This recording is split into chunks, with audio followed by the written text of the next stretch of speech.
કાંકરેજ તાલુકાના વેપારી મથક થરા ખાતે આવેલા સર્વે નંબર 179 ની દુકાન નંબર 61 અને 62નું બાંધકામ થરા નગરપાલિકાના આદેશ મુજબ કરતા હોવાનો દાવો સુજીત મહેશ્વરીએ કર્યો છે। પ્રાપ્ત વિગતો અનુસાર કાંકરેજ તાલુકાના વેપારી મથક થરા ખાતે આવેલા સર્વે નંબર 179 માં છેલ્લા કેટલાય સમયથી દુકાનનું બાંધકામ અટકાવવા માટે અરજી તેમજ થરા નગરપાલિકા દ્વારા અવારનવાર નોટિસ અપાઈ હોવાનું પ્લોટ માલિક સુજીત મહેશ્વરીએ પોતાનો રોષ વ્યક્ત કર્યો હતો। જેમાં સૌથી અગત્યની વાત કરીએ તો ગત તારીખ 16/2/2024ના રોજ થરા નગરપાલિકા દ્વારા દુકાનનું બાંધકામ કરવાની પરમિશન અપાઈ હતી ને એ જ દિવસે રેસિડેન્ટ અને નોન રેસિડેન્શિયલ ₹1000 ભરીને થરા નગરપાલિકાને રિસિપ્ટ પણ આપી છે અને સાઇડ પ્લાન પ્રમાણે નકશો તૈયાર કરીને એન્જિનિયર દ્વારા બાંધકામ શરૂ કરવામાં આવ્યું હતું। જેમાં એક થરા નગરપાલિકાના પૂર્વ ઉપપ્રમુખ અને વર્તમાન થરા નગરપાલિકાના કોર્પોરેટર વસંતજીએ પણ થરા નગરપાલિકામાં બાંધકામ અટકાવવા માટે અરજી કરી હતી। ત્યારે તે બાબતે તારીખ 20/6/2024ના રોજ પ્લોટ માલિક સુજીત મહેશ્વરીએ થરા નગરપાલિકાના ચીફ ઓફિસરને ખુલાસો કર્યો હતો કે થરા ખાતે આવેલા સર્વે નંબર 179માં દુકાન નંબર 61 અને 62નું બાંધકામ ચાલુ છે। થરા નગરપાલિકાના પ્લાન પ્રમાણે જ કરવામાં આવે છે।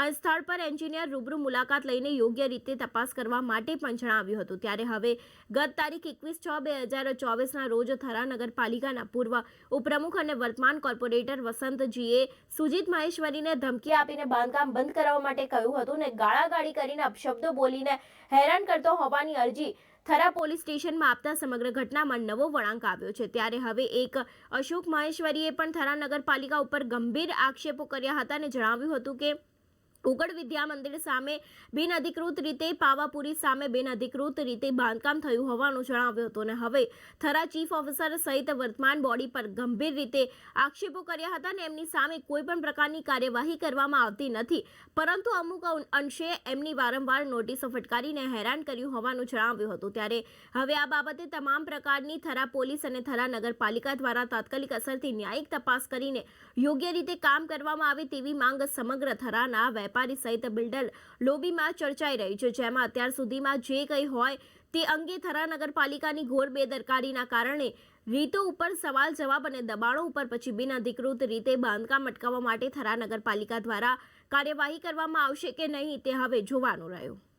અમને વારે ઘડીયારી નોટિસ આપવામાં આવે છે, પરેશાન કરવામાં આવે છે અને થરામાં બીજા બાંધકામો ચાલતા જે બિનકાયદેસર કે જેમનું કોઈ પણ જાતનું પરમિશન કે એવું નથી હોતું, રેસિડેન્ટમાં જે પણ બાંધકામ હાલ ઊભા થઈ રહ્યા છે, ધારો કે એક જે દાખલો કે ઓગડ વિદ્યા મંદિરની સામે પાવાપુરીને આગલા ભાગમાં જે પણ મોટું બાંધકામ થઈ રહ્યું છે એ રેસિડેન્ટમાં જ થઈ રહેલું છે, એનું કોઈ વાણિજ્ય હેતુ કે એવું કશું જ કરાયેલું નથી। તો નગરપાલિકા અને ચીફ ઓફિસર સાહેબ દ્વારા આવું અણછાતું વર્તન શા માટે કરવામાં આવે છે, બરોબર, એ અમને પણ ખબર પડતી નથી। અમે નગરપાલિકાના નિયમ મુજબ જે પણ અમને બાંધકામની મંજૂરી આપી એ પ્રમાણે અમે બાંધકામ કરી રહ્યા છીએ। કલેક્ટર સાહેબનો હુકમથી છતાં પણ અમને અરજી વારંવાર આપી અને પરેશાન કરી રહ્યા છે અને માનસિક ત્રાસ આપી રહ્યા છે। તો આ બાબતમાં તમે પોલીસને જાણ કરેલ છે? પોલીસ સ્ટેશન પણ અરજી આપેલ છે। તો પોલીસે શું કાર્યવાહી કરેલ છે એ એના પછી ખબર નથી। પરમ દિવસે અમે અરજી આપીને આવ્યા હતા રૂબરૂ। તો થરા નગરપાલિકા દ્વારા જે તમને અવારનવાર નોટિસો આપવામાં આવી હતી એ બાબતમાં આપનું શું કહેવું છે? એનો પણ અમે જવાબ કરી નાખ્યો। કેવા પ્રકારનો ખુલાસો કર્યો? ખુલાસાની ખબર નથી। ખુલાસામાં તો એવું કર્યું હતું કે જે પ્રમાણે બાંધકામ ચાલી રહ્યું છે એ પ્રમાણે અમે નકશા મુજબ જ બાંધકામ કરી રહ્યા છે। એ ખુલાસામાં તો બીજું કંઈ ખુલાસો આપવા જેવું કંઈ હતું નહીં। બાંધકામની પરમિશન તમને 16/2/2024ના રોજ મળેલ છે, બરોબર। ત્યારબાદ તમે આ કામ જે ક્યારે ચાલુ કરો સમજી કામ એના પછી અમે થોડું લેટ ચાલુ કર્યું। કારણ કોઈ કારણ ત્રણેય ધંધાદારી છીએ, ત્રણેય એક જ જણ બેસવા વાળા છીએ, ત્રણેય દુકાને।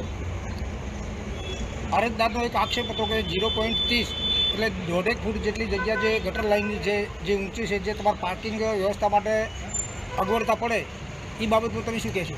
એમાં તો અમને એટલો જ ખ્યાલ આવે છે કે અમે જે નકશો એપ્રુવ કરાવે એ પ્રમાણે હાલ અમે બાંધકામ કરી રહ્યા છીએ અને આગલી જગ્યા અમે ખુલ્લી જ મૂકી દીધેલી છે। અમને જે પ્રમાણે મંજૂરી મળી છે એ પ્રમાણે એટલું જ અમે બાંધકામ કર્યું છે, એનાથી વિશેષ અમે કોઈ બાંધકામ કરેલું નથી।